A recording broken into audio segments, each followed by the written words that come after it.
No espaço de exatamente 436 dias, visitei os dois países mais opostos do mundo. Hoje vou contar-vos um bocadinho da minha experiência em cada um deles e, claro, das suas principais diferenças. Visitar os Estados Unidos e Cuba em pouco mais de um ano de intervalo não estava previamente planeado, mas acabou por ser uma experiência completamente única. De um lado, o símbolo do capitalismo e da iniciativa privada, do outro lado, um Estado comunista, totalitário e detentor de grande parte dos meios de produção. Em todas as viagens que eu faço, não retirando importância, obviamente, a conhecer os pontos históricos e mais importantes de cada sítio, confesso que aquilo que mais gosto realmente é de sentir como é o dia-a-dia das pessoas que lá vivem, compreender os hábitos, o estilo de vida, a qualidade de vida e todo o contexto histórico que os levou até aquilo que são hoje. E todo este exercício se torna infinitamente mais interessante quando é feito em dois sítios tão diferentes e com realidades tão distintas. Fui a Nova Iorque em dezembro de 2022 e a Havana em fevereiro de 2024. E muito resumidamente eu confesso que sei exatamente onde é que queria e onde não queria estar. E para perceberem porque é que eu digo isto, vou partilhar convosco algumas diferenças entre estes dois países em diversas categorias e para cada uma delas vou contar-vos passagens, momentos ou experiências de cada uma das viagens. E começamos pela política, que é invariavelmente aquilo que condiciona todas as outras categorias. E como sabem, Estados Unidos e Cuba têm sistemas completamente opostos. De um lado temos uma democracia representativa com sistema federal, com eleições regulares de 4 em 4 anos para presidente e alternância de partidos, nomeadamente o republicano e o democrata. Independentemente de quem esteja no poder, existe total liberdade política e as pessoas podem manifestar-se livremente em caso de insatisfação. Do outro lado temos um sistema totalitário onde o Partido Comunista de Cuba detém o poder, controla as eleições, que são monopartidárias, e condiciona totalmente a liberdade política. A dissidência ou qualquer tentativa revolucionária de ir contra os ideais do partido e do governo podem, inclusivamente, originar prisão. Eu tenho duas histórias curiosas sobre isto. Em Nova Iorque, entrei num dos 300 Starbucks que lá existem e enquanto eu fui fazer o pedido, a minha namorada foi-se sentar à mesa. Eu fiz o pedido e de repente, quando me virei para a mesa para me sentar, ela estava à conversa com uma senhora desconhecida. E era uma senhora que simplesmente se tinha sentado perto dela, iniciou uma conversa e estava a dizer em alto e bom som o quão incrível era o Trump, o quão espetacular era a presidência do Trump e a contar um monte de movimentos que já estavam a ser organizados para derrubar Joe Biden. Contou-nos sobre 1001 teorias da conspiração sobre a classe política americana, até que eu partilhei algumas coisas sobre Portugal, algumas delas que inclusivamente a deixaram chocada, nomeadamente o valor do salário mínimo, até que eventualmente nos fomos embora porque estava a começar a ser incomodativo o facto de a senhora estar a fazer campanha pró-Trump num sítio público e a fazer questão que toda a gente ouvisse. Em Havana, eu senti exatamente o oposto e passei por uma experiência que demonstra a diferença e aquilo que representa haver ou não liberdade política. Nós contratámos uma guia e andámos com ela durante o dia inteiro e na parte da manhã andámos de carro por zonas menos movimentadas, zonas mais velhas, e ela ia partilhando connosco o quão difícil é viver em Cuba, o quão opressor é o Estado, o quão corrupta é a classe política e o nível de pobreza e de miséria em que aquelas pessoas vivem. Ao almoço, ela fez questão de nos levar a um restaurante super conhecido, que estava cheio, e durante o almoço eu decidi dar continuidade ao assunto da manhã e perguntei-lhe se não tinham havido recentemente ou na história momentos em que alguém se tenha organizado na tentativa de iniciar um movimento revolucionário e eventualmente tentar instalar outro sistema naquele país. E ela, coitada, assim meio que a medo e a espreitar por cima do ombro, disse-me que ali naquele sítio tínhamos que falar de outros assuntos porque nunca se sabe quem é que pode estar a ouvir. Acho que isto diz tudo. A vertente económica é talvez aquela em que Estados Unidos e Cuba mais divergem. Podemos mesmo dizer que se o capitalismo e o comunismo enquanto meios de produção tivessem símbolos, estes países eram esses símbolos. Os americanos são fãs do mercado livre e da propriedade privada, têm uma economia super diversificada e têm, obviamente, a moeda mais poderosa do mundo. Ir a Nova Iorque é uma viagem muito inspiradora por causa disto. Ver a dimensão dos negócios, ver a variedade de negócios, ver o espírito empreendedor que caracteriza aquelas pessoas. Para quem tem ou gosta de empresas, de negócios, de empreendedorismo, Voltamos de Nova Iorque com alguns horizontes abertos. Em Cuba, a história é completamente diferente. Toda a economia é controlada pelo Estado e só muito recentemente foi permitida a iniciativa privada apenas em pequenos negócios. O problema é que toda a estratégia económica de Cuba parece não fazer muito sentido. Para terem uma ideia, Cuba exporta algumas matérias-primas e depois acaba por recomprá-las por um preço superior, acontece por exemplo com o café, pelo simples facto de o país não ter a capacidade de transformar aquela matéria-prima em produtos, porque não tem tecnologia, não tem infraestrutura e torna-se impossível gerar valor acrescentado. E a diferença entre estes dois países em termos de infraestrutura é chocante, muito por causa da realidade económica de ambos. As coisas em Cuba simplesmente não funcionam. As ruas estão sujas e há pessoas a vaguear na rua sem uma peça de roupa no corpo. Eu vi um homem a andar pela rua à procura de pequenos pedaços de tecido para se tapar porque simplesmente não tem roupa. E o mais revoltante é o contraste entre aquilo que serve o Estado e aquilo que serve as pessoas. No centro da Havana temos o famoso Capitólio com a sua cúpula de ouro oferecido pela Rússia, impecavelmente limpo e cuidado e com um ar luxuoso, quando a 2 quarteirões temos pessoas a viver na rua, à procura de restos de comida em caixotes do lixo e as poucas que têm uma casa. A casa parece que vai cair a qualquer momento. Lembro-me de estar a passear por uma zona mais velha de Havana e de estar a comentar que aqueles prédios, aquelas estruturas, pareciam que estavam a poucos meses de ruir e aquilo ir tudo abaixo. E enquanto eu dizia isto, sai um casal de uma varanda, de um prédio que eu jurava que ia cair, a dizer adeus com um sorriso na cara, porque é aquela a realidade, e para todos os efeitos, aquilo sempre é melhor do que não ter um teto, como tantas pessoas que lá andam. Em Varadero, onde também estivemos, um hotel ou um resort de 5 estrelas equivale a um hotel médio em Portugal. O Estado tem uma participação maioritária nas cadeias hoteleiras, o que faz com que o retorno do investimento privado demore o dobro do tempo, o que acaba por se refletir, invariavelmente, na qualidade e no serviço. Cheguei a ver a mesma fatia de carne exposta no buffet em 4 refeições diferentes, de vez em quando apareciam uns patês que ninguém sabia muito bem de que é que eram feitos, e as praias dependem do bom senso dos turistas para se manter limpas porque simplesmente não há ninguém para fazer esse trabalho. O que será de Cuba quando matar o turismo? O principal motivo para a situação de Cuba é o seu regime e a sua política económica. O segundo motivo é o embargo que sofre dos Estados Unidos desde 1960. Em termos de relações internacionais, os Estados Unidos são aquilo que sabemos. São a maior potência mundial, tanto a nível económico como militar, super influentes na diplomacia do mundo inteiro e com uma palavra a dizer nas principais organizações, como as Nações Unidas ou a NATO. Do lado de Cuba, as principais relações eram com a União Soviética e hoje em dia são com a Rússia, China e Venezuela.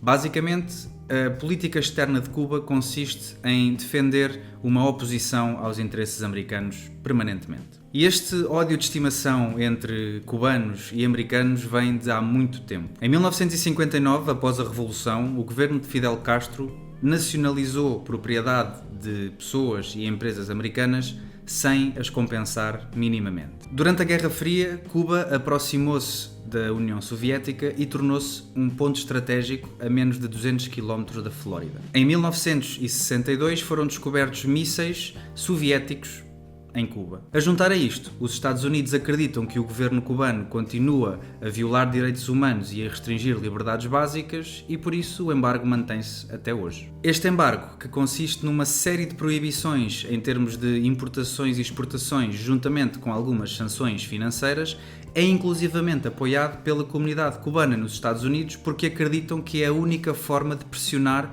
pela implementação de um regime democrático no seu país de origem. Nas ruas de Havana sentem-se ambas as posições. Ouvi discursos de diabolização dos Estados Unidos, em que são estes os culpados por toda a situação económica e social de Cuba.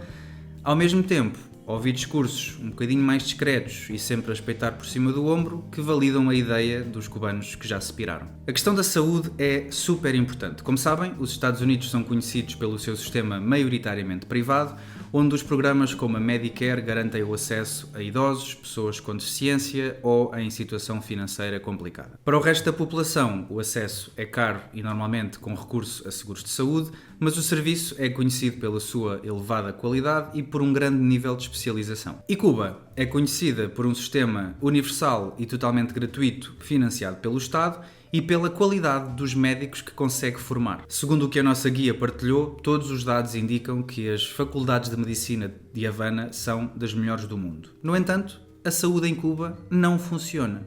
E não funciona porquê? Porque adivinhem, apesar da qualidade extrema dos profissionais, a escassez de recursos, infraestrutura, tecnologia, medicamentos e qualidade ou condições de trabalho para estes mesmos profissionais fazem com que eles saiam do país. São milhares de médicos que Cuba exporta todos os anos. E atenção, porque neste tema a teoria até está certa. O governo aposta tudo na medicina preventiva desde a Revolução e a ideia é que não seja necessário recorrer a cuidados extremos de saúde porque as pessoas estão previamente protegidas. Mas apesar da teoria estar certa, a prática acaba apenas por comprovar que para um desenvolvimento integral de um país é necessário que o desenvolvimento económico funcione como pilar para tudo o resto. E isso, infelizmente, ainda não acontece em Cuba. Em 2015, mais de 10% do PIB cubano era destinado à saúde. Mas apesar de ser totalmente financiado pelo Estado, isso esbarrava na falta de profissionais, na falta de meios e numa infraestrutura completamente obsoleta. Há relatos de doentes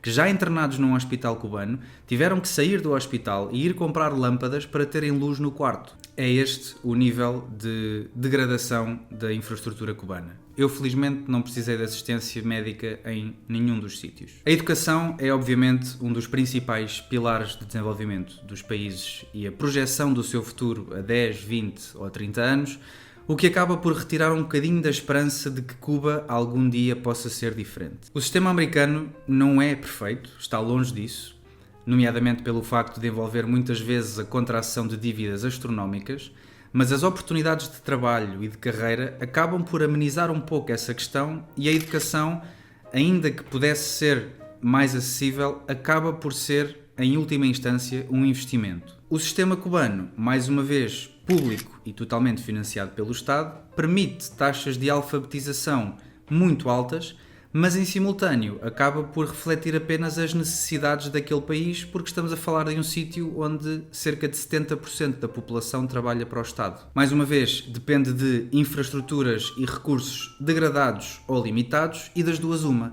Ou as pessoas são formadas de acordo com as necessidades do Estado apenas para que o governo tenha pessoas qualificadas na sua estrutura, porque não existe outro tipo de oportunidades, ou então a educação em Cuba não passa de um investimento que o governo cubano faz em pessoas que, quando se formam, saem do país para ir trabalhar, gerar valor e pagar impostos para onde existam essas oportunidades. Um dos momentos mais marcantes da minha viagem a Cuba está precisamente relacionado com isto. Tinham-me sugerido levar canetas ou livros para oferecer a crianças ou a pessoas com menos capacidade financeira. O que eu nunca pensei é que coisas tão simples e tão básicas e tão garantidas para nós pudessem ter tanto impacto noutras pessoas. Primeiro, encontramos um grupo de 2, 3 miúdos a jogar à bola numa praça e decidimos experimentar ali pela primeira vez, oferecer-lhes alguma coisa, oferecemos-lhes umas canetas e uns livros para colorir e foi inacreditável o facto de aquilo parecer que estávamos a dar dinheiro àquelas crianças. Elas ignoraram completamente a bola